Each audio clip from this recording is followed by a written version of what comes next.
Oke, jadi nanti tolong selama perkuliahan, kalau tampilannya hilang atau suara saya hilang, tolong salah satu nge-miss call ya di ke WA saya. Kadang-kadang saya ngomong-ngomong gini, ternyata internetnya putus gitu. Nah, tolong itu di eh, WhatsApp call aja. Kadang-kadang nggak sadar lagi ngomong gini, ternyata udah putus gitu. Supaya bisa diperbaiki. Eh, Kemudian yang pertama dulu ini tadi udah kalian baca ya. Nanti saya jelaskan di tulisannya juga. Oke, jadi saya mulai dulu dengan sebentar. Mana ya? Kok? Oh ya, di sini aja. Ini saya hapus dulu. Saya mulai dengan beberapa penjelasan dan aturan perkuliahannya gitu supaya dipahami karena ini pertama kali bagi kalian. Dan sangat penting adalah kalian harus rajin mengamati pengumuman ya, karena ini lewat online, kalau kelewat agak berabe. Sementara ini untuk kuliah kelas ini saya akan mengumumkannya lewat WA group. Nanti untuk yang umum seperti ujian dan lain-lain mungkin di EduNext atau di MS Team, tergantung koordinator kuliah nanti. Nanti akan saya infokan juga di WA grupnya. Kalian harus masuk MS Team gimana caranya, atau mungkin udah bisa masuk tuh, kemudian masuk ke tempat ujian dan lain-lain, nanti semua akan terinformasikan di WA group. Nah, yang pertama dulu, jadi ini saya udah tulis, saya copy paste aja ke sini. Yang pertama, komunikasi kita lewat WA group ya. Ini tulisannya cukup besar nggak? Terbaca atau perlu lebih besar lagi? Terbaca, Pak. Oke. Nah, tolong jangan japri. Kalau japri ketinggalan, saya terlalu banyak nanti hilang gitu dan nggak kejawab ya. Jadi japri hanya untuk hal yang khusus. Ya kalau diputus pacar gitu ya, jangan di WA group nyampaikannya ya. Dan mungkin nggak perlu disampaikan. Kalau mau disampaikan juga boleh. Nanti dicariin pacar baru itu, banyak di ITB. Oke, komunikasinya lewat WA group yang pertama. Jadi kalau yang nanti ada di MS Team atau di EduNext itu pengumuman-pengumuman umum untuk semua kelas. Biasanya saya copy paste juga ke WA grupnya. Kemudian ini yang udah kalian ketahui juga,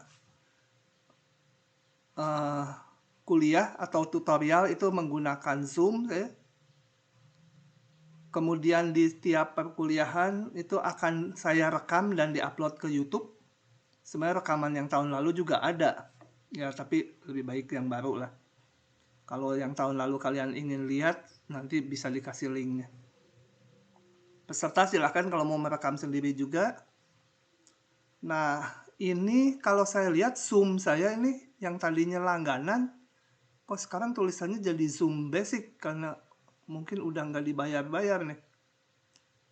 Entah kalau nanti sampai, kalau yang Zoom gratis itu kan hanya 40 menit. Kalau nanti 40 menit putus kita, nanti klik aja lagi linknya, dia akan nyambung lagi gitu ya. Jadi sebenarnya yang gratis pun kalau putus 40 menit, kita masuk lagi ke link yang sama, ya jalan lagi 40 menit lagi gitu, dan seterusnya. Nanti kita lihat aja, moga-moga ini masih lancar, nggak dibatasi jamnya. Saya belum membuat langganan yang baru, kenapa? Karena ada informasi ITB akan melanggan untuk seluruh kampus Zoom-nya. Bahkan mahasiswa nanti bisa menjadi host juga. Jadi punya login sebagai host juga. Nah, daripada nanti ngelanggan sekarang, ITB udah ngelangganin untuk seluruh kampus, buang-buang uang gitu. Jadi, kalaupun ini Zoom-nya masih Zoom yang 40 menit, kita pakai ini dulu gitu. Sambil nunggu yang ITB-nya jadi. Oke. Oh ya, selama saya ngomong kalau ada pertanyaan dipotong aja boleh ya. Jangan nunggu selesai dulu, nanti selesainya udah sejam setengah, mau nanya udah pada lupa gitu ya. Oke, kemudian ini yang penting jangan pernah melakukan pelanggaran akademik. Kalau nakal itu di ITB itu hukumannya ringan-ringan aja, bahkan seringnya nggak dihukum. Tapi kalau pelanggaran akademik ini ketat, ya sangat ketat. Apa aja pelanggaran akademik? Saya berikan contoh-contohnya ini. Mengisi daftar hadir otomatis, tetapi tidak kuliah, tidak hadir di kuliah. Nah ini ya dosen juga sulit mendeteksinya. Tetapi kalau sesi Zoom ini, untungnya di webnya selalu terekam. Yang hadir ataupun internetnya putus, kemudian nyambung lagi semua historinya itu terekam. Bisa dilihat gitu. Saya hanya akan mengecek secara random. Nggak tiap kali antara yang diisi di web akademik dengan yang ada di Zoom. Itu secara acak aja. Jadi kalau memang nggak kuliah jangan ngisi daftar hadir. Kemudian kalau nggak kuliah juga jangan mengaktifkan Zoom-nya seolah-olah namanya kelihatan gitu tapi orangnya nggak ada. Itu terjadi tuh tahun lalu. Ya saya periksa secara random, saya panggil gitu, nggak ada. Ya nggak ada, mungkin lagi ke belakang atau kemana. 15 menit kemudian dipanggil nggak ada juga. Berulang-ulang saya panggil nggak ada. Ya udah. Jadi kalau saya nggak akan saya marahi, tapi harus mengurus surat kecurangannya dan ditandatangani oleh wakil dekan akademiknya. Nah nanti wakil dekan akademiknya yang marah-marah. Jadi kalian repot. Kuliah saya ini kalau memang nggak bisa hadir atau ada halangan apa, nggak ada sanksinya. Nggak usah ngirim surat, nggak usah apa. Nggak akan ada pengurangan nilai. Yang penting jujurnya aja ya. Kalau memang nggak hadir, ya sudah nggak hadir gitu, nggak apa-apa. Nggak ada penalti nilai atau apa-apa di kuliah saya. Jadi lebih baik jujur aja. Kalau nggak hadir ya jangan Zoom-nya dihidupin gitu. Karena nggak ada pengurangan nilai setitik pun. Kemudian pelanggaran akademik itu ya jelas percontekan, itu pelanggaran akademik ya. Oke. Nah ini juga hal yang sulit, kita harus membangun soal, kami para dosennya menghindari ini gitu.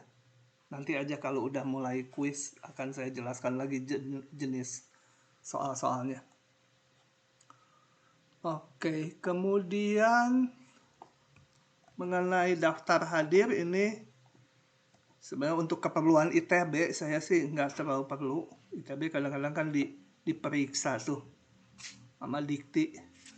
Jadi bagaimana kehadiran mahasiswa dan lain-lain. Jadi daftar hadir dilakukan di sini. Kalian masuk sini, nanti lihat di sana ya. Saya nggak bisa menjelaskan apa yang terlihat oleh mahasiswa sama yang terlihat oleh saya. Kalau saya bisa melihat banyak kelas di sini, semua kelas gitu. Tapi di sana ada nanti cara mengisi daftar hadir. Tadi di awal kan beberapa sudah melakukannya, yang belum bisa coba tanya temannya. Kalau akses ke sininya, masuk ke sininya nggak bisa, tolong dilaporkan. Jadi mau masuk ke web ini, nggak bisa, nah itu tolong dilaporkan.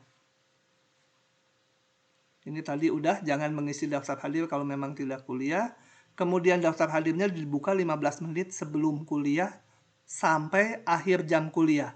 Kecuali yang hari ini saya buka sampai pukul 23.59. Jadi kalian nanti bisa mengisinya jam 3 siang atau jam 5 siang, terserah. Tapi mulai besok dibukanya 15 menit sebelum kuliah sampai akhir kuliah. Di antara itu kalian harus melakukan presensinya. Kalau lupa boleh lapor, nanti ada hukumannya. Harus nyanyi atau apa. Kadang-kadang hadir tapi lupa. Bentar ya, saya terima telepon dulu. Oke. Ya, itu mengenai mengisi presensi. Kemudian Yang lain ini untuk ujian, kuis,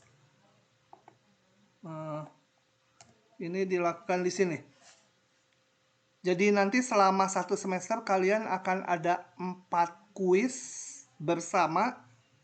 Bersama maksudnya apa? Antara SITH dan SF kuisnya barengan. Namanya kuis bersama fakultas itu. Bentuk soalnya nanti aja. Yang pasti akan dilakukannya nanti secara online di ini nih, mesin ini. LMS ini. LMS tuh Learning Management System gitu ya. Nah, untuk bisa masuk ke sini kalian nanti harus melakukan istilahnya enrollment key-nya dulu. Masukkan dulu lah kayak aktivasinya gitu ya. Mengaktifasi. Sementara belum ada ini untuk mengaktifasinya. Saya belum dapat dari koordinator, jadi kita tunggu aja. Nanti diumumkan lagi cara masuk ke sininya. Nanti kuis itu soalnya pilihan ganda, ada isian, ada soal esai. Kemungkinan ada soal esai. Tahun lalu nggak ada soal esai. Gitu ya. Nantilah dijelaskan detailnya setelah akan kuis. Kemudian dianjurkan kalian menggunakan ini nomornya 7 ya yang saya bahas. Dianjurkan mendownload software ini gratis ini. Software open source nih, GeoGebra ini. Nanti membantu kalian untuk melihat grafik, melihat potongan grafik dan lain-lain banyak lah. Dan ini softwarenya mudah.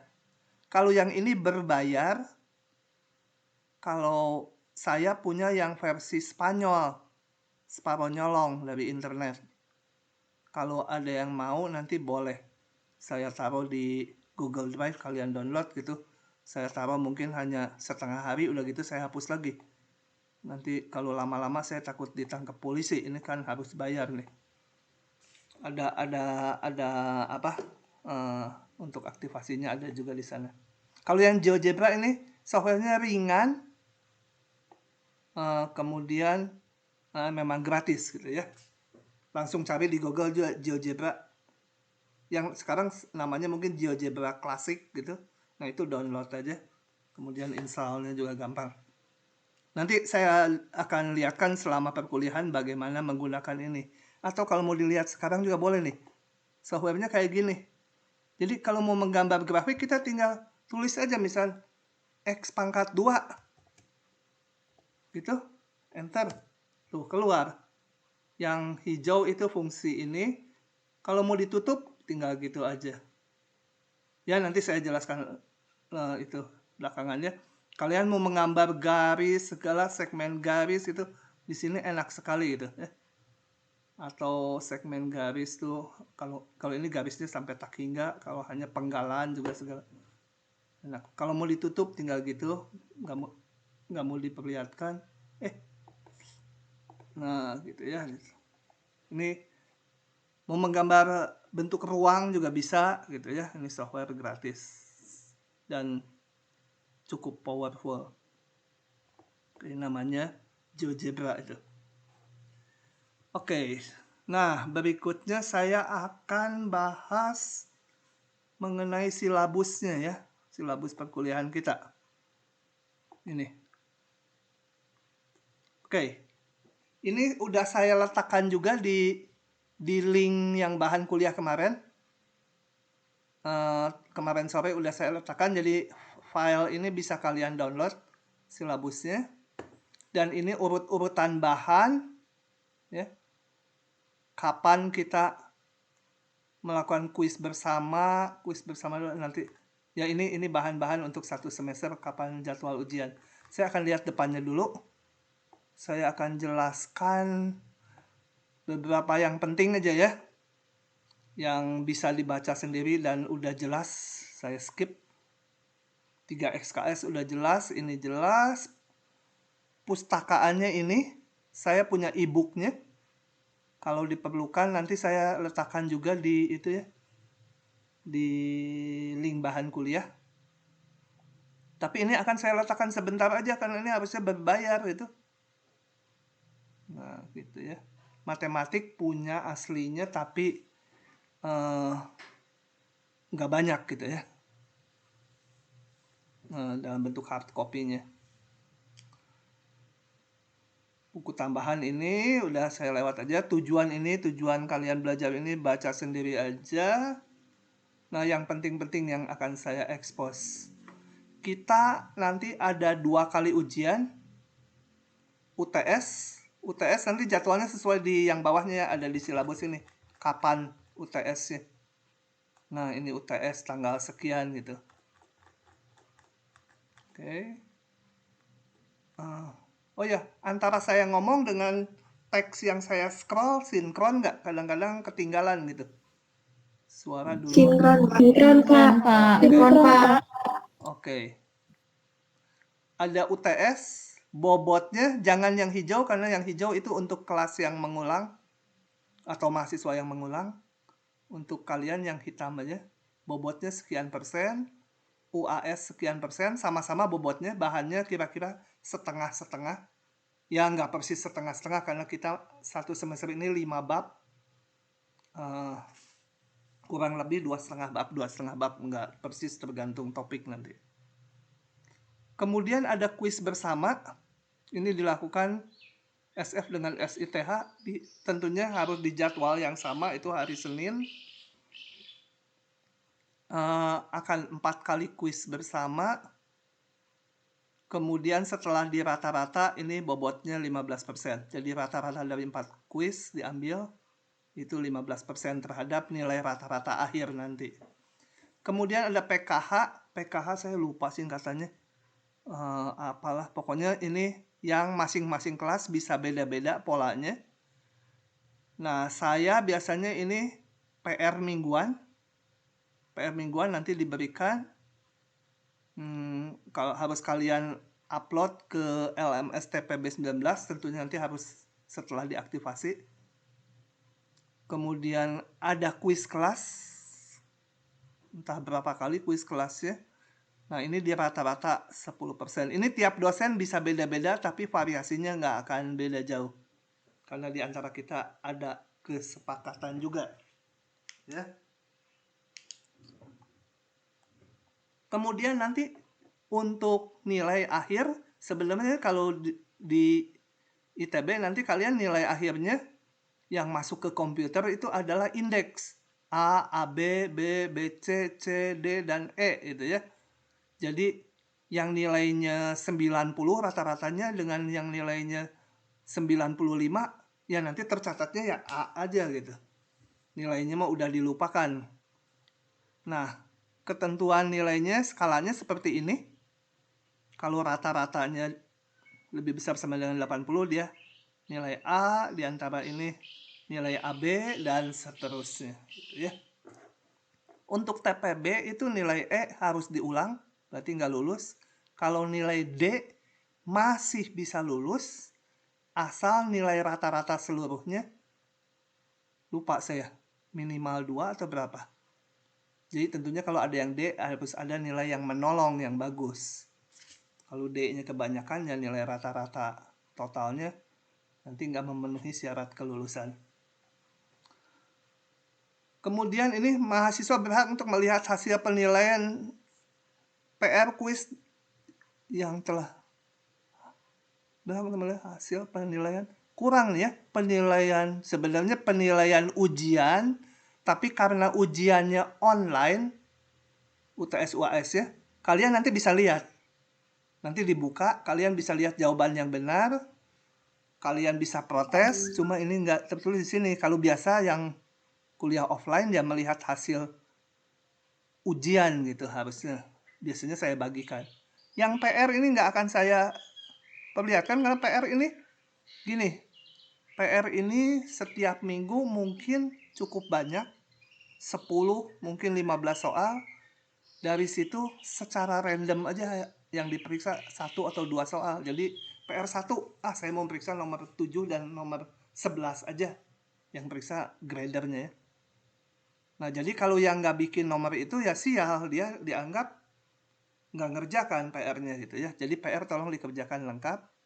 Itu sangat baik buat kalian berlatih.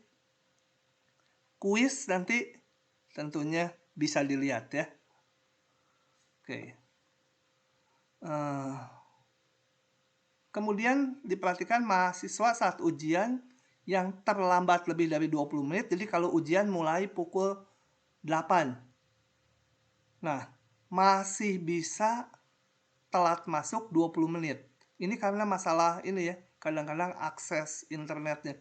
Jadi kalau kalian pas ujian, nggak bisa masuk, dicobain, kira-kira 2-3 menit nggak bisa masuk, tolong nanti lapor, karena saat ujian ada tim yang, dosen-dosennya yang memonitor untuk mahasiswa yang tidak bisa masuk. Nanti dicarikan solusi. Jangan dicoba-coba sendiri terus. Kalau udah 20 menit, itu memang udah nggak bisa masuk lagi. Gitu ya. Jadi toleransinya, kayak kalau ujian di kelas biasa ya, baru datang terlambat 20 menit gitu. Nah ini telatnya boleh 20 menit. Kemudian mahasiswa yang tidak mengikuti salah satu ujian, maksudnya ini UTS atau UAS, diberi kesempatan mengikuti ujian pengganti nanti di belakang. Tapi misalkan UTS, ini UTS kan tanggal 16 Oktober, sakit gitu ya, nah boleh nanti ikutnya tanggal ini, tapi harus dengan surat resmi. Ada juga yang saat ujian mati listrik, internetnya nggak jalan gitu. Nah seperti itu harus ada surat resmi, harus ngurus surat nanti bahwa memang listriknya padam. Jadi tolong kalau ujian kalian ada backup ya. Selain menggunakan internet yang mungkin langganan di rumah, juga siapkan juga di HP. Kalau HP kan jalan terus gitu ya, pakai mobile datanya. Karena apa? Karena kalau ikut ujian pengganti ini ada pengurangan. Untuk mahasiswa yang dengan izin sah, anggap aja dengan surat sakit gitu contohnya. Nilai ujian pengganti yang diperhitungkan sebagai komponen nilai akhir dikalikan 0,9. Jadi UTS-nya misalkan ikut, UAS-nya sakit. Jadi nanti dilakukannya tanggal 16 Desember UAS-nya. Nah, yang UAS-nya itu nilainya dipotong 10%. Ya. Enggak seluruh nilai rata-rata akhirnya, enggak. Yang ujian penggantinya aja dipotong 10%. Kalau dengan izin yang sah. Kalau mahasiswa yang tidak memiliki izin yang sah, hanya lapor, di saya padam atau internetnya nggak jalan, tapi nggak bisa melampirkan surat yang sah. Misalnya kalau listrik padam ya harus minta keterangan dari PLN. Nah, itu nilainya dipotongnya 20%. Jadi sebaiknya ini dihindari, jangan dimanfaatkan. Kemudian mahasiswa yang mendapatkan nilai D atau E setelah nilai rata-rata akhirnya dihitung, mengikuti bobot ini, diberi kesempatan untuk mengikuti ujian reevaluasi, dilaksanakannya tanggal sekian. Nah, nanti nilai akhirnya gimana ngitungnya? Yaitu ujian perbaikan atau reevaluasi itu tidak akan menurunkan nilai. Tidak akan menurunkan indeks akhir. Artinya gini, kalau nilai rata-ratanya dari ujian yang berlangsung normal itu, katakan nilai rata-ratanya jatuh di 42 gitu ya. Kan dia dapat nilai D nih, 42. Kemudian ikut ujian reevaluasi, dapat nilainya 10, malah turun. Nah, ngitung rata-ratanya 42 tadi ditambah 10 bagi 2 di rata-rata. jadi 26 gitu ya. 42 tambah 10, 52 dibagi 2, ya jadi 26. Nah, nggak akan dipakai yang 26 itu, dipakai yang tetap yang tadi, 42 tadi. Jadi ujian reevaluasi nggak akan menjatuhkan. Jadi kalau yang D, nanti saya takut jadi E, jangan, tetap ikut aja. Kalau nanti ujian reevaluasinya jelek, pakai nilai yang sebelumnya. Jadi ini ada kata maksimum di antara dua rata-rata nilai akhir dan ujian reevaluasi. Atau kalau ini lebih kecil, pakai yang nilai akhir yang sebelumnya. Gitu ya. Cuma yang ikut ujian reevaluasi, indeksnya maksimum C. Jadi misalkan nilai rata-rata dari komponen ini tadi 42 lah contohnya kayak tadi. Pas ujian reevaluasi bisa 90. Kan kalau ngikuti ini 90 tambah 42 bagi 2. Wah, dia mungkin bisa B gitu ya. Tapi enggak, tetap maksimum nilainya C untuk yang reevaluasi. Nah, jika mahasiswa tidak mengikuti salah satu ujian UTS atau UAS, kemudian penggantinya juga nggak ikut dia, maka otomatis nilainya E. Meskipun misalkan UTS-nya 100 gitu ya, UAS-nya nggak ikut, penggantinya juga nggak ikut, pokoknya nggak ada kabar lagi gitu, nggak ada alasan lagi. UTS 100, kuisnya misalkan 100 terus, PR-nya dan tugas-tugas 100. Kalau di rata-rata mungkin dia bisa mencapai C atau BC meskipun UAS-nya 0. Karena nggak ikut UAS, nggak ikut penggantinya, tetap nggak dikasih nilai itu. Tetap kalau nggak ikut UTS atau UAS atau nggak ngikuti penggantinya, itu otomatis E gitu ya. Dan nggak boleh ikut ujian reevaluasi lagi. Gitu. Gimana kalau pas UTS sakit? Pas ujian penggantinya sakit lagi. Nah, itu udah nggak bisa ditolong tuh, tetap udah E aja. Jadi diusahakan jangan terjadi seperti itu gitu ya. Oke. Tidak ada ujian susulan bagi mahasiswa yang berhalangan mengikuti ini. Jadi kalau ujian reevaluasi atau ujian penggantinya berhalangan lagi, udah nggak ada gantinya lagi waktunya. Dan biasanya dosen juga udah kesibukan di sini karena ITB menginginkan batas waktu pemasukan nilai itu tertentu. Nanti dosen yang terlambat itu kena hukuman. Oke, itu komponen-komponen penilaiannya. Dan nanti kalian nggak bisa tawar-menawar, aduh Pak, saya dikasih tugas aja gitu, saya hanya kurang 3 dari batas indeks, itu nggak bisa ya. Kenapa nggak bisa? Kalau saya melakukan itu dan ketahuan, saya yang dihukum nanti, gitu ya. Karena ini kan paralel TPB, jadi aturannya ketat. Kalau mata kuliah tingkat 2, tingkat 3 yang hanya kelasnya, dosen itu hanya kelas itu aja, kadang-kadang kan memberi kebijakan. Udah, kamu bikin tugas ini gitu. Karena dekatlah dengan batas, kalau ini nggak bisa. Oke, gitu. Nah, sampai situ dulu urusan silabus dan pengumuman tadi. Silahkan kalau ada yang mau bertanya, nggak harus yang saya omong, apa aja silahkan tanya. Ayo tanya. Kalau kuliah di ITB, kalau ada yang nggak paham, tanya gitu ya. Rugi kalau nggak. Jelas ini teh? Ya, kalau mau ditanyakan lain kali juga boleh, mungkin belum dibaca, belum dipahami gitu ya. Jadi setelah dibaca mungkin paham. Oke. Nah, silahkan. Tidak ada yang bertanya. Kalau nggak ada yang bertanya, saya akan masuk. Oh ya, kalian jangan nanya di chat ya, saya nggak baca chatnya. Ini sambil ngomong gini, kalau nulis pertanyaan di chatnya Zoom saya nggak sempat baca pasti.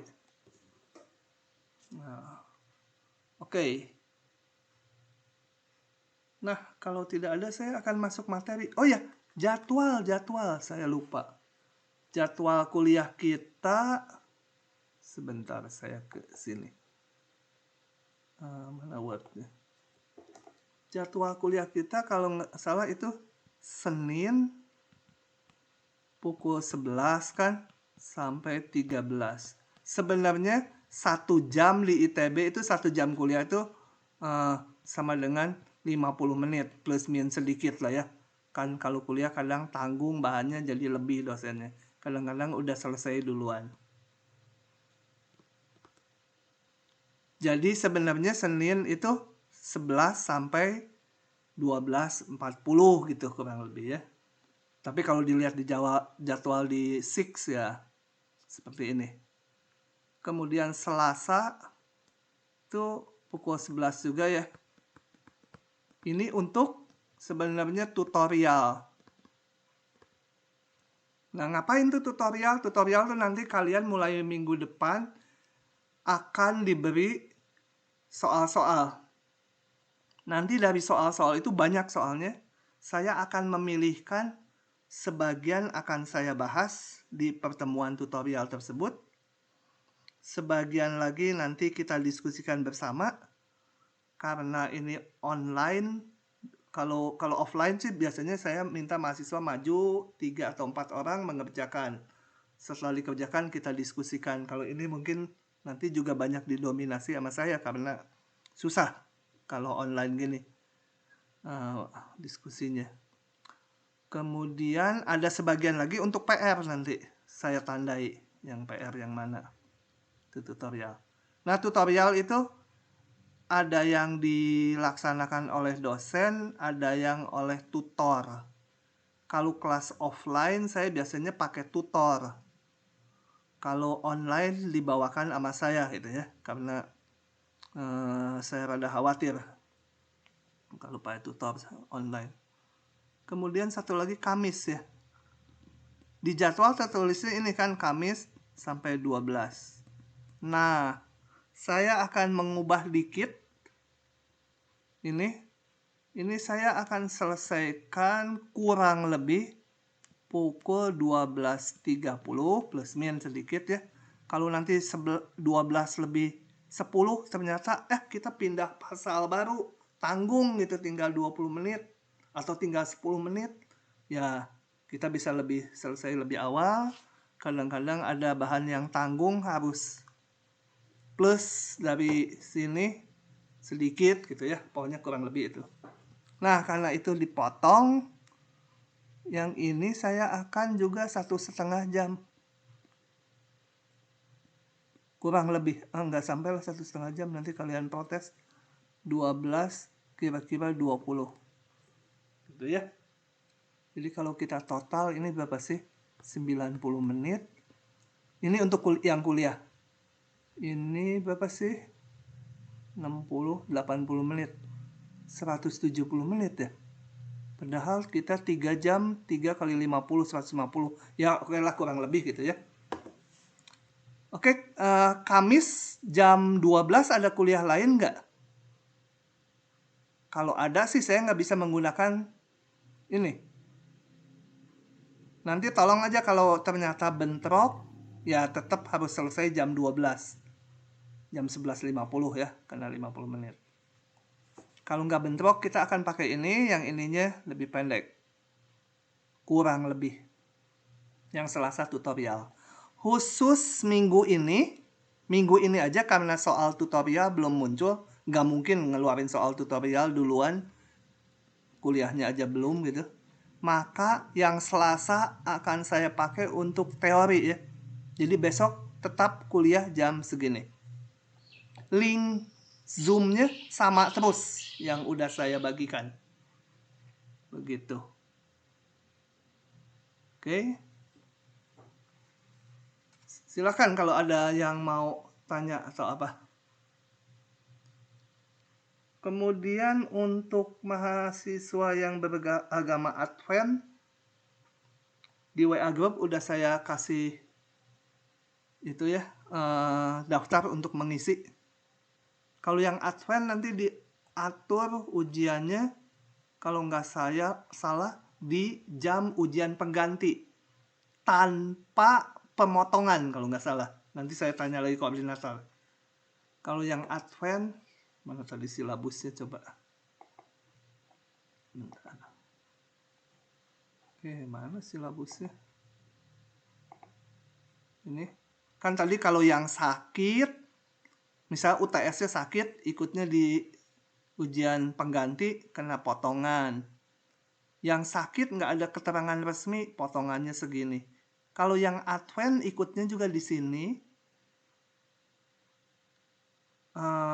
tanpa dipotong kalau nggak salah.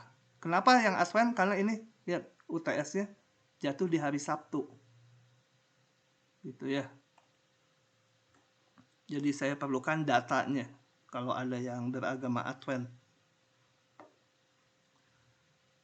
Oke, segitu dulu sebelum masuk ke bahan kuliah hari ini. Saya biasanya di depan langsung masuk supaya kita nanti di belakang agak lowong.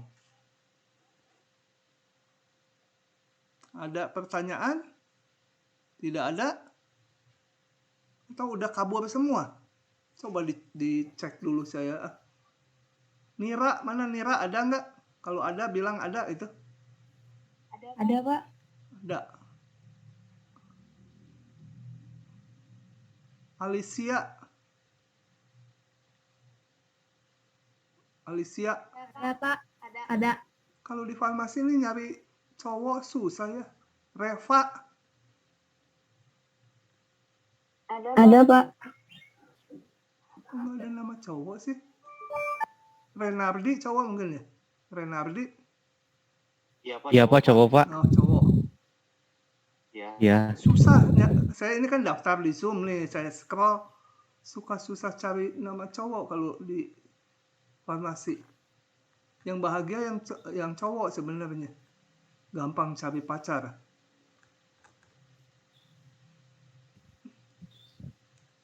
Satu lagi.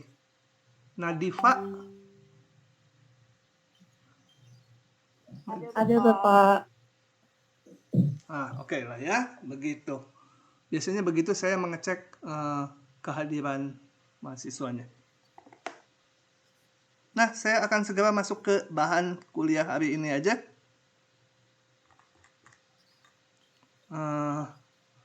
Moga-moga slide-nya sudah di-download semua. Nanti ada juga yang buatan Pak Oki. Nanti saya akan upload. Cuma Pak Oki membuatnya per minggu. Saya menggunakan yang udah saya buat tahun lalu gitu. Pak Oki dari kelas K04. Nanti saya upload di bahan kuliah juga. Nah, kita akan mulai dengan bab pertama yaitu fungsi dan barisan. Sekali lagi kalau mau bertanya silahkan dipotong aja ya waktu saya ngomong. Langsung aja ngomong gitu. Nah, coba kita bicara. Untuk memahami pengertian fungsi, perhatikan beberapa hal berikut. Titik didih air itu bergantung pada ketinggian tempatnya. Kalau di permukaan laut biasanya 100 derajat gitu ya. Kalau di pegunungan mungkin 90 derajat sudah mendidih airnya. Nah, jadi itu maksudnya, bergantung kepada tinggian tempat. Kemudian, keuntungan yang diperoleh dari suatu investasi, misalkan orang main saham gitu, tentunya bergantung ke banyak sekali parameter, salah satunya bergantung ke waktu ya. Harapannya makin lama, untungnya makin tambah. Harapannya nggak selalu, tapi waktu itu pengaruh gitu ya. Kemudian kita lihat laju pertambahan koloni bakteri. Oh ya, buku yang kita gunakan sebenarnya lebih mengarah ke biologi. Susah sekali waktu itu memilih buku yang berimbang antara masalah farmasinya dengan masalah biologinya. Jadi ya ketemunya buku ini. Ini saya ringkasan dari buku nih, sebagian besar. laju pertambahan koloni bakteri bergantung pada jumlah bakteri saat itu. Maksudnya apa? Kalau tadinya cuma ada 10 bakteri, laju pertambahannya kan lambat. Setelah 1 jam mungkin jadi 25 bakteri itu. Tapi kalau awalnya ada 1.000.000 bakteri, nah nambahnya akan banyak kan. Nah itu maksudnya. Jadi laju pertambahannya bergantung pada jumlah bakteri saat itu. Nanti ini semua muncul ya di soal-soal dalam bentuk fungsi turunannya, laju pertambahannya atau pengurangannya. Sekarang sih hanya deskripsi umum aja. Biaya parkir kendaraan di sebuah mall bergantung pada lamanya waktu parkir gitu ya. Ini jelaskan kalau kalian parkir ya bergantung lamanya parkir. Kadang-kadang ada batas maksimumnya. Jadi meskipun lama sekali, maksimum misalkan 200.000 gitu ya. Ada juga yang tetap jamnya nambah, ya nambah terus gitu. Nah, kenapa saya mengumumkan ini? Karena ini kalau kita lihat pada masalah di atas terlihat sebuah besaran, yaitu ini titik didih air itu bergantung pada ini ketinggian tempat. Mungkin juga bergantung pada yang lain, tapi di sini kita akan membahasnya satu besaran bergantung ke satu besaran yang lain, karena hanya membahas fungsi yang variabelnya nanti cuma satu. Di semester 2 baru yang variabelnya banyak gitu ya. Nah, di dalam matematika kondisi ini disebut fungsi. Jadi besaran satu bergantung kepada besaran yang lain. Nah, kita lihat sekarang pengertiannya secara matematik fungsi. Jadi udah nggak ngelihat lagi ke jenis-jenis masalahnya. Kita lihat dalam satu konsep yang namanya fungsi. Nah, untuk mendefinisikan fungsi itu tentunya kita harus punya dulu 2 himpunan yang tidak kosong. Kalau himpunannya kosong, ya nggak ada artinya bicara fungsi. Jadi misalkan D dan E ini himpunan bagian dari bilangan real. Kalau saya tulis himpunan bagian seperti ini, D dan E-nya boleh persis sama dengan bilangan real atau boleh sebagiannya. Asal jangan kosong aja dia ya. Nah, fungsi F dari D ke E, ini ilustrasinya ini himpunan D, himpunan E, adalah aturan memasangkan setiap elemen X di D, ya, setiap X di D, dengan tepat satu elemen yang kita namakan Fx yang anggota E. Jadi satu di sini harus dipasangkan dengan satu di sini, nggak boleh lebih. Yang sini dipasangkan dengan satu, yang ini pasangkan dengan satu, gitu ya. Jadi kalau kita lihat dari kiri ke kanan, dia pasangannya hanya dapat satu, gitu ya. Oke. Penulisan fungsi seperti ini biasanya. Y sama Fx, X ini elemen D tadi, Y ini pasangannya yang ada di E. Nah, X ini disebut variabel atau peubah bebas. Kemudian yang ada di E ini dinamakan variabel tak bebas. Kenapa disebut bebas dan tak bebas ini? Nanti kita lihat kalau udah ada contoh yang konkret ya. Oh, ini udah ada contoh fungsi ini. Nah, kenapa dinamakan X-nya bebas? Karena X-nya boleh kita pilih berapa aja bebas. Tentunya supaya ini bisa dihitung. Sebenarnya nggak bebas-bebas benar juga. Kalau saya pilih X-nya 10, kan ini akar bilangan negatif, nggak bisa itu ya. Tapi ini intinya boleh dipilih bebas selama ini bisa dihitung akarnya. Sedangkan Y ini disebut tak bebas, kenapa? Y itu si Fx-nya ya. Nilai fungsinya. Karena dia ditentukan setelah X saya pilih 3 misalkan. 3 nggak bisa. Setelah pilih X-nya misalkan setengah. Nah, Y-nya kan dihitung, nggak bebas lagi Y-nya.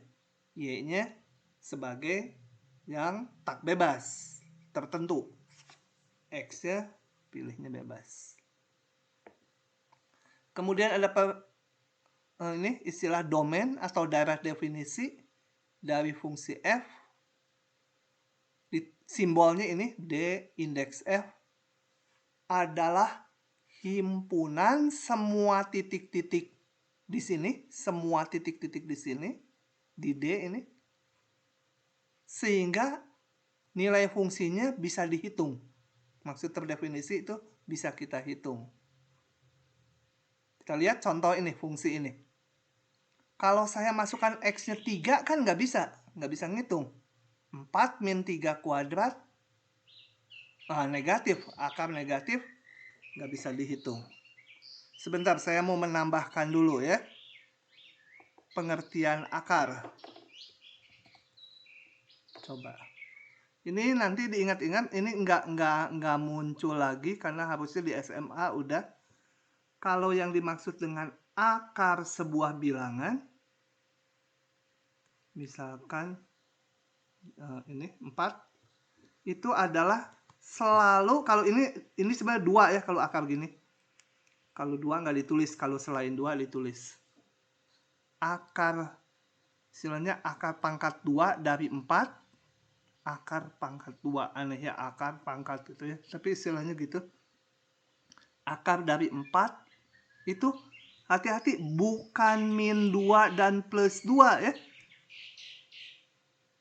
Tapi akar dari sebuah bilangan ini harus bilangan positif.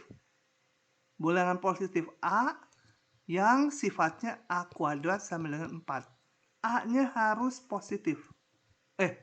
Boleh 0 sih.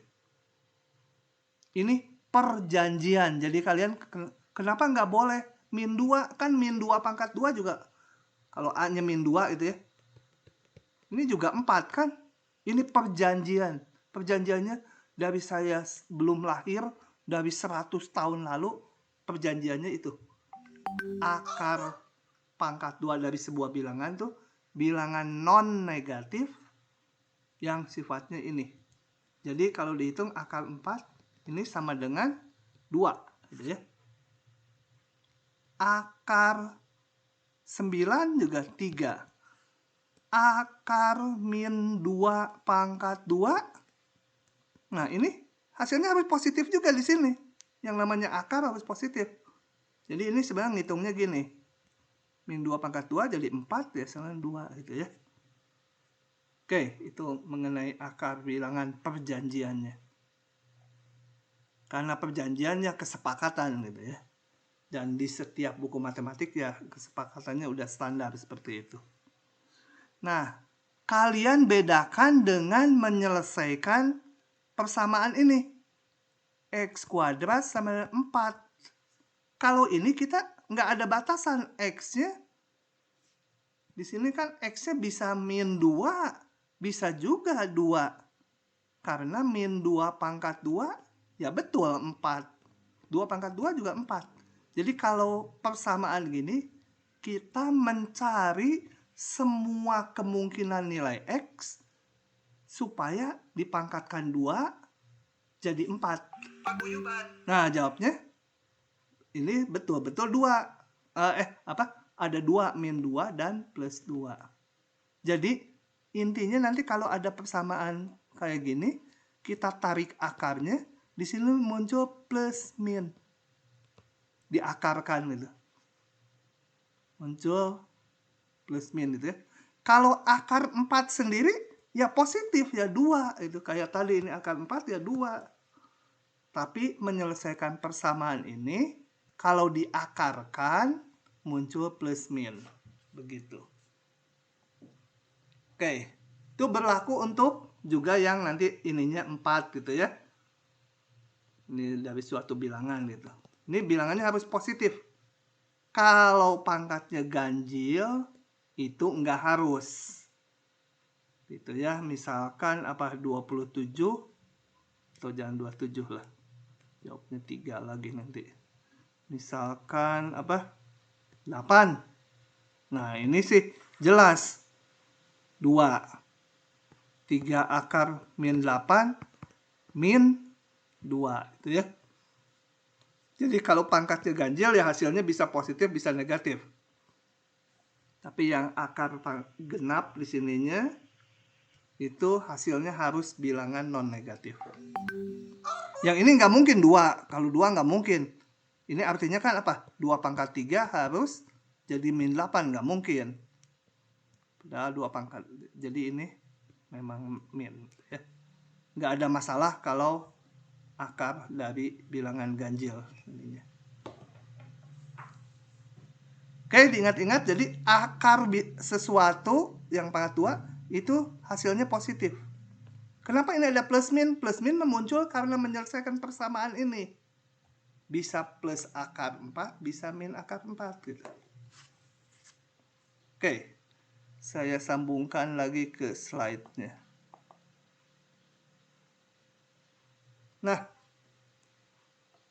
Kemudian ini tadi ini mau saya tulis. Kok bisa gitu dapat darah definisinya ini? Jadi saya mau nulis lagi. Tadi fx sama dengan akar 4 min x kuadrat. Ditanya daerah definisinya. Nah, kalau daerah definisi itu adalah titik-titik x nggak boleh kelewat satupun, semua titik-titik x supaya fungsi ini terdefinisi, supaya bisa dihitung. Nah, karena ini akar, oh ya, kalau akar genap ininya nggak boleh negatif ya, min 5 itu nggak boleh. Ini nggak boleh. Kalau ininya ganjil sih boleh. Nah, oke. Kalau pengen tahu seluk-beluknya akar dengan detail, kalian nanti bisa lihat video perkuliahan saya yang matematik 2A. Karena yang 1A. Kalau di 1A dijelaskan detail. Karena memang bukunya menuntut itu gitu ya. Kalau ini saya selintas saja untuk dipahami. Oke. Untuk mendapatkan ini berarti saya harus mensyaratkan yang dalam akarnya harus gini, betul? Ya. Karena akar pangkat genap ininya tidak boleh negatif.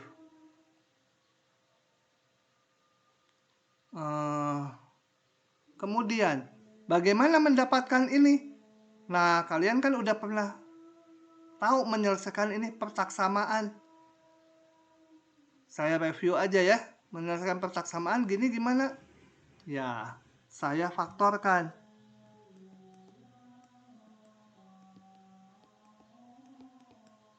Kalau yang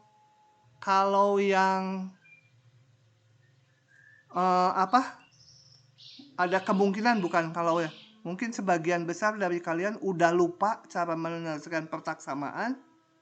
Nah, ini nggak diberikan lagi di kuliah ini, tapi di kuliah matematik 1A nanti saya akan memberikannya secara detail karena itu diperlukan nanti di 1A ke belakang-belakangnya. Pertaksamaannya harus betul-betul kuat mereka. Nanti kalian saya beri link videonya kalau saya udah kuliah matematika 1A. Kalau ingin lihat atau mereview lagi cara menyelesaikan sebuah pertaksamaan. Tapi di kuliah ini saya hanya kasih yang minimumnya aja. Oke, setelah itu ngapain? Kita bikin garis bilangan. Kita Pak, Bapak izin, itu harusnya 2 min X bukan ya, Pak? Hah? Itu kalau pembakarannya 2 min X, 2 plus X. Gitu. 2. Ya. Ada suara adzan asar, nggak apa-apa. Lohor ya, duhur. Rumah saya itu, ini masjid, di baratnya masjid dan sekitar 30-40 meter lah. Jadi nggak apa-apa. Oke. Nah, setelah itu bikin garis bilangan real, kita periksa tanda. Tanda dari apa? Tanda dari ruas yang bukan 0 ini. 2 min X, 2 tambah X. Kita periksa tandanya. Caranya gimana? Tentukan kapan dia jadi 0. Jadi 0 di titik yang ini 0 kalau X-nya 2. Yang ini akan 0 kalau X-nya min 2. Oh, 2-nya di sini aja, min 2 di sini. Setelah itu kita masukkan salah satu titik di tiap ruas garis yang terbentuk ini. Saya masukkan misalkan di sini, min 3 di sini. Min 3 masukkan ke sini, pengen periksa tandanya. X-nya min 3, ini menjadi positif, ini negatif ya. Gitu di sini. Antara min 2, 2 berapa ya? Masukinnya 0 paling nggak, 0. 2 min 0, 2 tambah 0 dikalikan positif. Yang di kanannya masukkan misalkan 100. 2 min 100 negatif, 2 tambah 100 positif. Jadi seluruhnya negatif.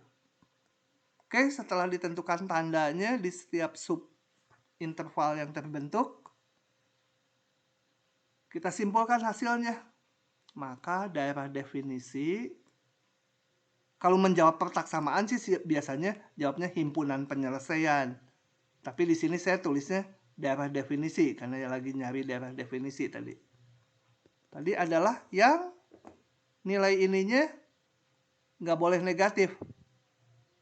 Jadi yang di antara min 2, 2. Min 2 boleh nggak? Min 2 ini hasilnya 0. Boleh, karena ini.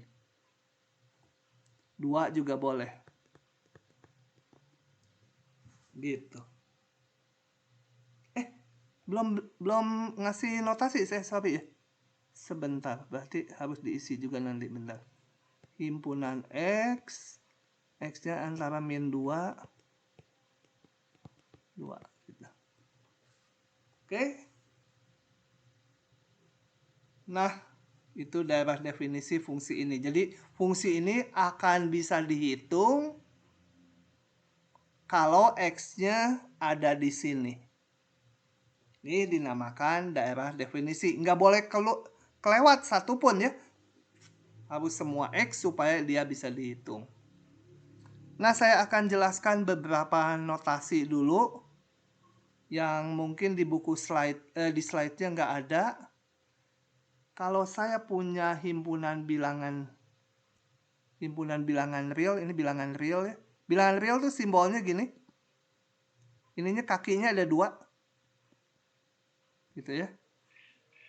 Kalau pakai software sih bisa ditulis bentuknya cantik gitu. Ininya cantik gimana lah. Lupa saya. Kalau saya pakainya ini bilangan real. Nah, kemudian saya punya sebuah interval ini. Punya X di sini. Semua X yang ada di sini. Di antara A dan B. Nah, ada notasi. Perjanjian notasi aja.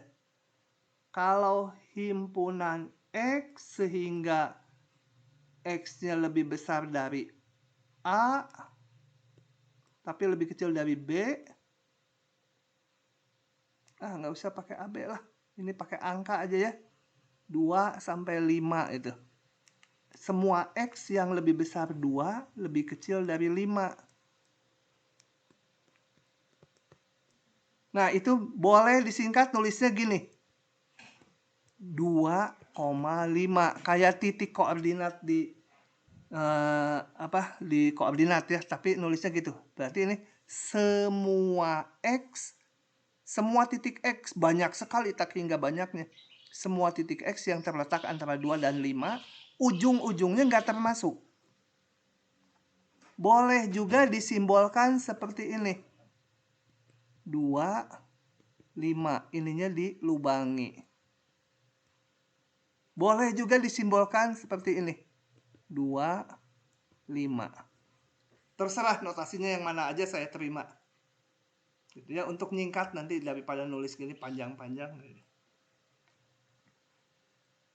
Kalau ujung-ujungnya masuk, X-nya boleh 2, boleh 5. Itu notasinya gini. Ini artinya himpunan semua titik X yang terletak antara 2 sampai 5 termasuk juga ujung-ujungnya. Nah, di sini notasinya kok loncat. Notasinya di sini ininya pakai jendol termasuk ujung-ujungnya. Atau di sini siku 2 sampai 5. Nggak usah ditebelin gini ya. Hanya mempertegas aja ini kalau mau kan supaya yang dimaksud yang di tengah. Perjanjian ya, ini perjanjian notasi. Sebelum lanjut saya mau bertanya dulu. Hanya untuk ngecek udah paham belum? Kalau ini betul ya? Udah paham ya, betul 2 kecil 3. Kalau 2 ini betul atau salah? Kalau betul saya tandain ini. Kalau saya salah saya kasih cross. Ini pernyataan 2 lebih kecil sama dengan 3 betul atau salah? Betul, Pak. Betul. Ini juga sebenarnya perjanjian. Ini artinya apa simbol ini? Lebih kecil. Tulisan saya paling jelek ya di seluruh dosen. Kalian lama-lama harus bisa. Atau sama dengan. Kalau atau tuh salah satu dipenuhi, dia menjadi betul. Coba 2 lebih kecil dari 3, betul. Sama dengannya sih enggak dipenuhi. Tapi lebih kecilnya dipenuhi. Jadi ini namanya betul keseluruhannya. Kalau 2 lebih kecil sama dengan 2, betul enggak? Betul, Pak. Nah, oke, paham ya? Betul, Pak. Ya, oke. Itu hanya perjanjian juga notasinya. Oke, lanjut lagi saya sedikit yang tadi. Ininya goyang-goyang. Kalau mouse kesenggol terus bentar. Kalau bandel pisan. Sebentar, kenapa bandel gini ya? Kalau ini himpunan X, semua X, ini X ya. Ujungnya 1 nggak masuk, tapi satunya masuk. Nah, nulisnya kalian bisa nebak. Ini pakai kurung bulat, yang masuk pakai kurung siku gitu ya. Atau di sini pakai 2. Sorry. Ini 0, 2, ini isi 5 gitu ya. Ini kita tebelin. Atau pakai 2-nya nggak masuk, kurung bulat, 5-nya masuk kurung siku. Gitu notasinya.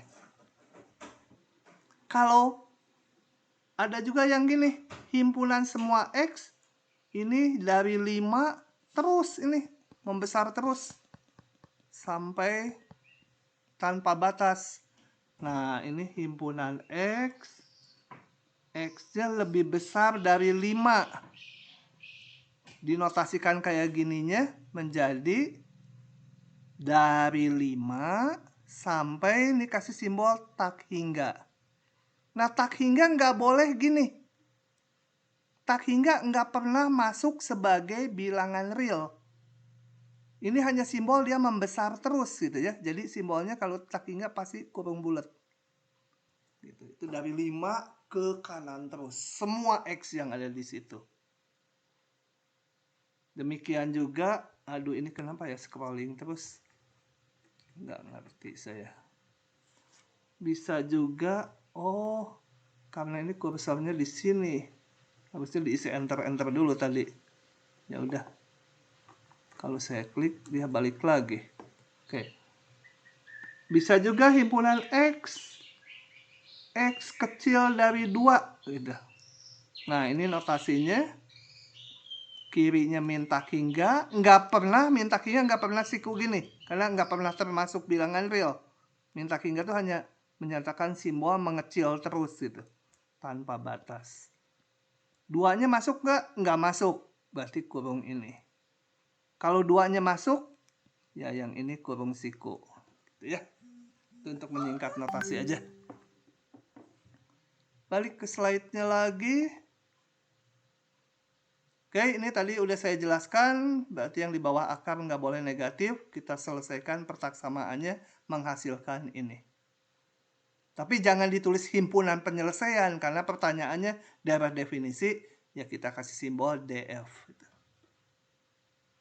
Ada lagi daerah nilai, rada susah menentukan daerah nilai.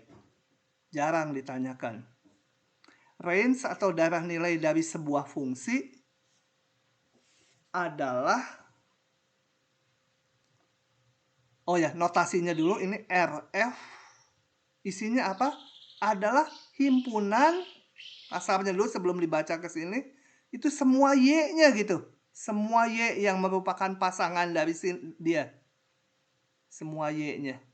Jadi himpunan semua titik-titik Y, di mana Y-nya didapat dari menghitung nilai fungsi. Ya. Oke, coba kita lihat lagi ke fungsi ini. Saya tulis lagi. Ini sebentar supaya nggak scrolling kayak tadi. Harus dikasih enter dulu gitu. Terus balik lagi ke atas. Masih fungsi ini fx sama dengan akar. Tadi apa? 4 min x kuadrat. Tadi udah kita hitung daerah definisinya adalah min 2 sampai 2. Nah, bagaimana dengan daerah nilainya atau range-nya? Nah, itu semua titik ini dihitung ke dalam sini.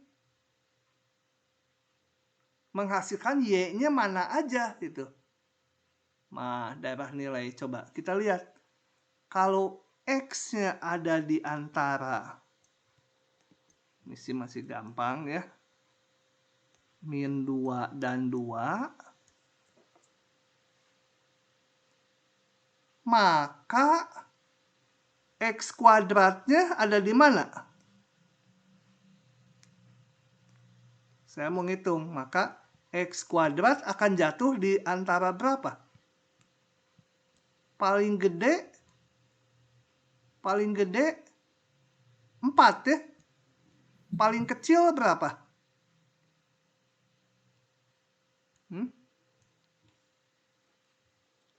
X kuadrat dari sini dikuadratkan, paling gede berapa? 4. Paling kecil? 70? 0 ya? 0.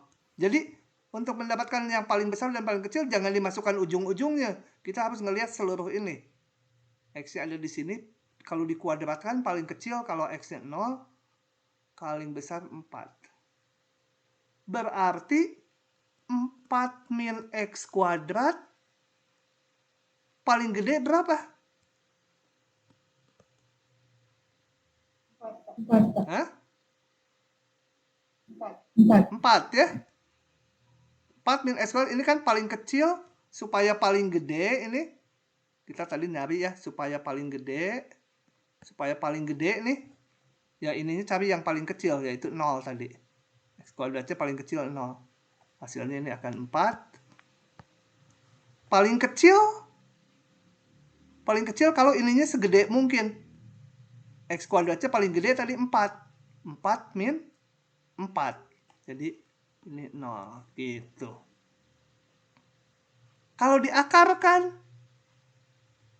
akar 4 min X kuadrat ya diakarkan.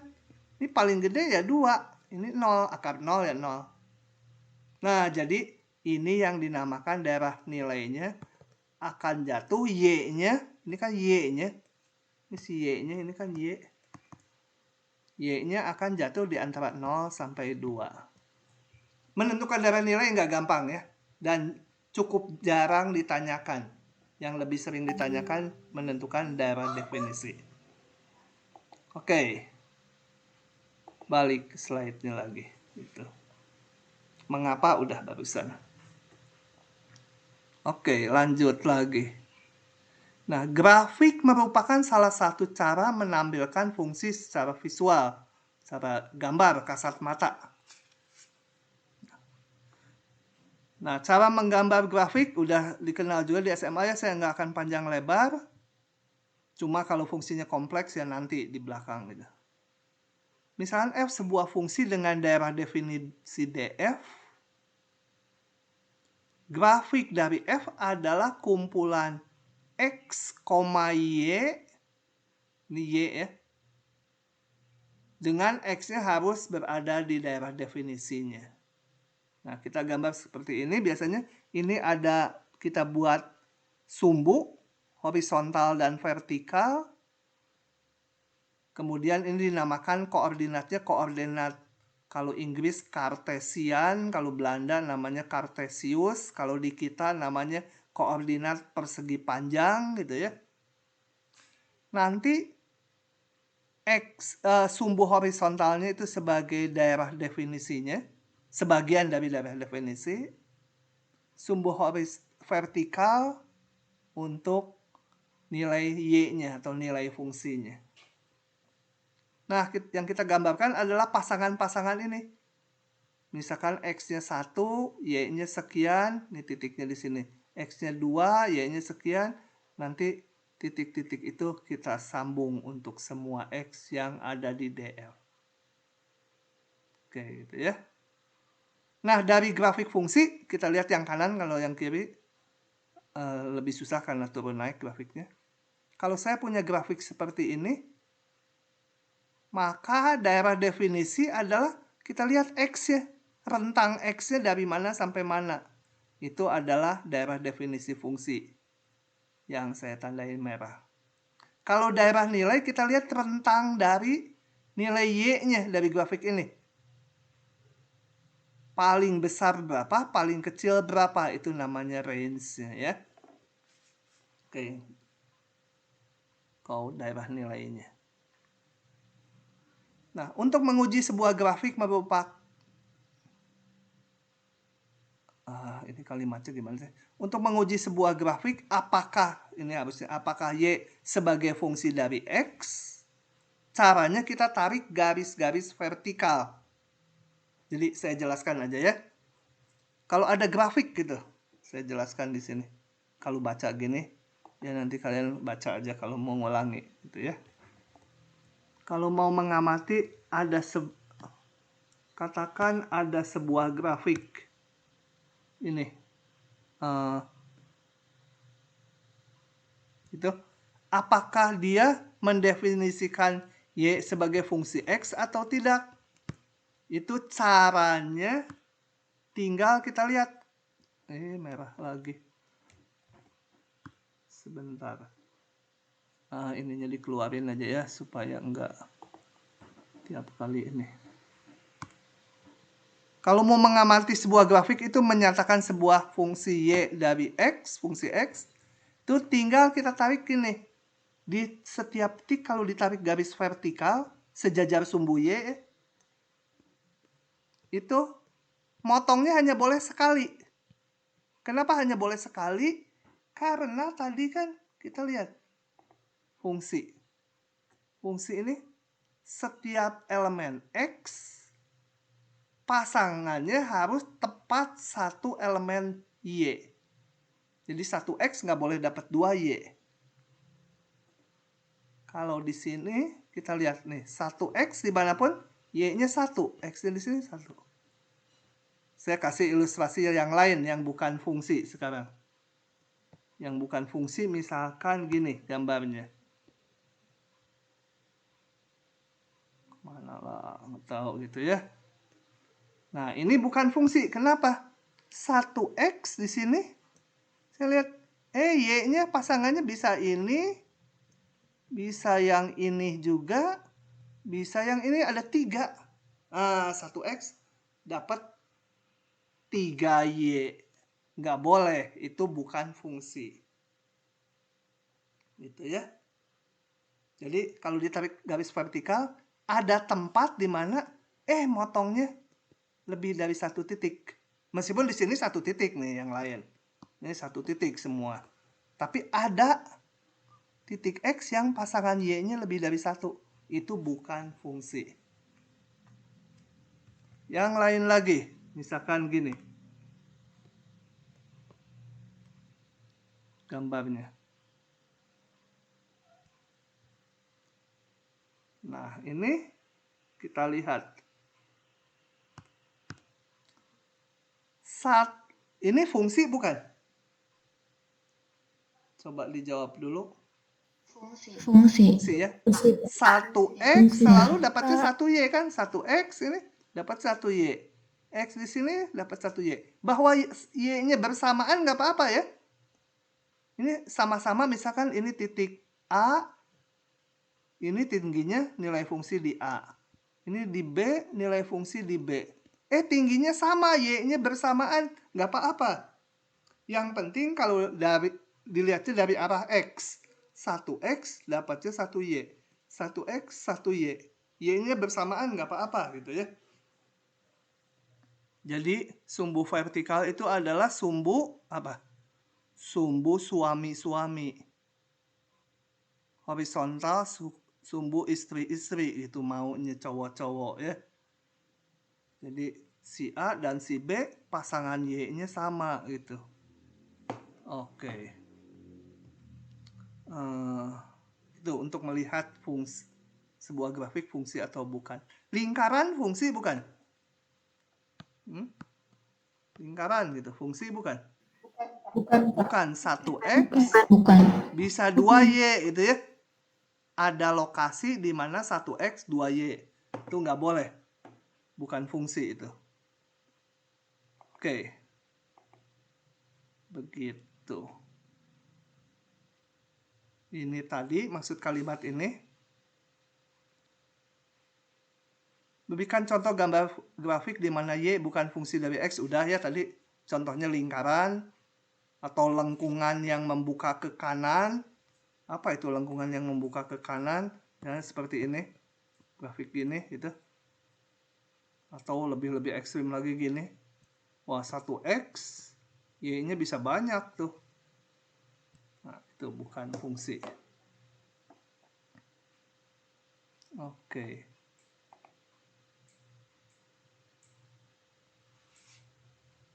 Nah, bagaimana menguji sebuah grafik di mana X fungsi dari Y? Jadi sekarang ingin variabel bebasnya Y, X-nya yang fungsi. Kita lihat ya. Sekarang kalau ada grafik seperti ini. Apakah ini bisa dinyatakan, ini tetap sumbu X, ini tetap sumbu Y. Apakah X fungsi Y? Betul nggak?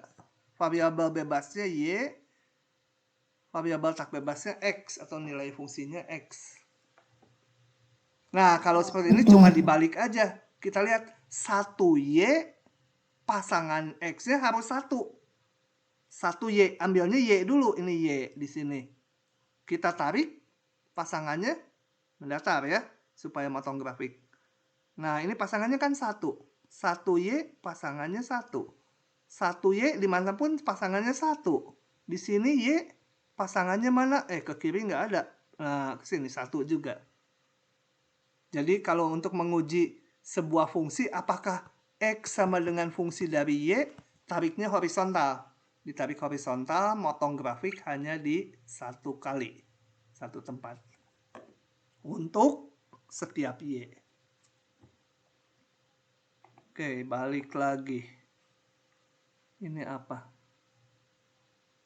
Udah jam berapa kita? Oh, dikit lagi, sebentar lah. Karena bab 1 ini banyak nanti, jadi saya sampai 12.30.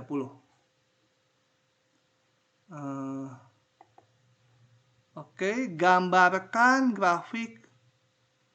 Udahan dulu hari ini, hari pertama, nanti aja besok. Besok kan masih ada 1 jam setengah. Ini siapa? Si Fania kok senyum-senyum karena mau udahan.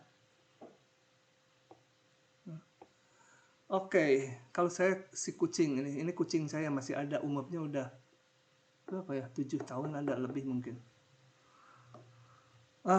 Oke, hari ini sekian dulu. Silahkan kalau ada yang mau ditanyakan.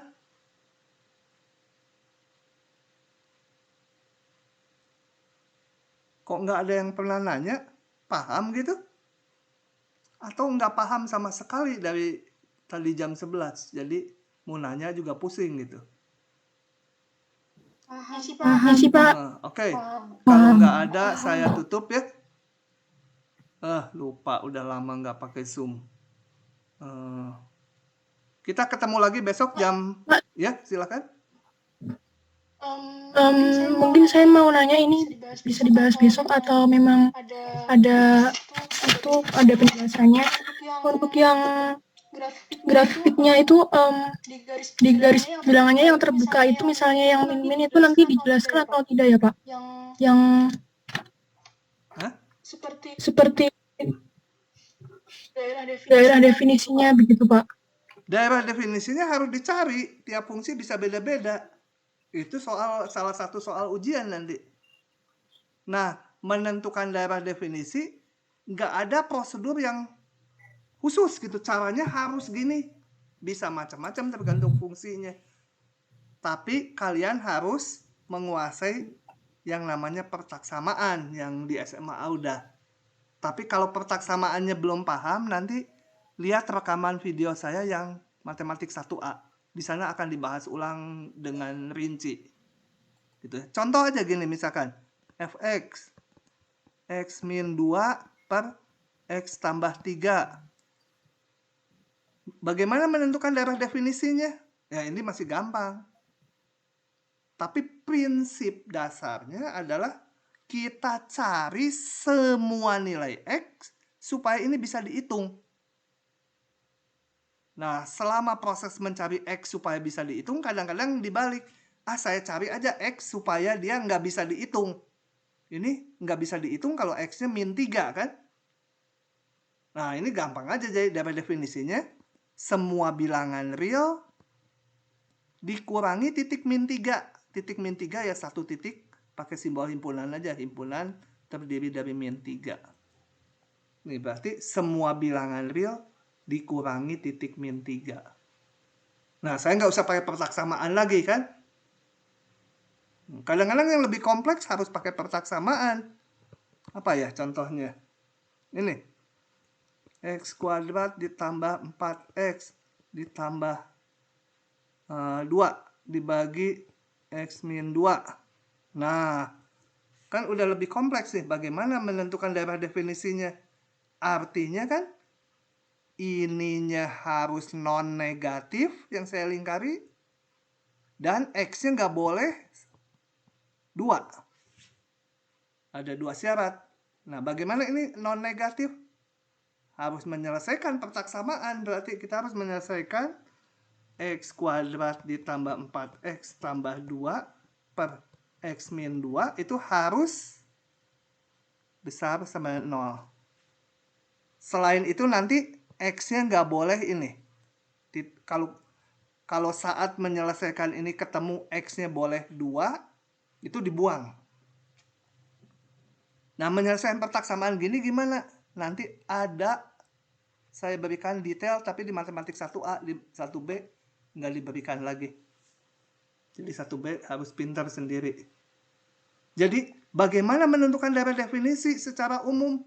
Nggak ada rumus umumnya gitu.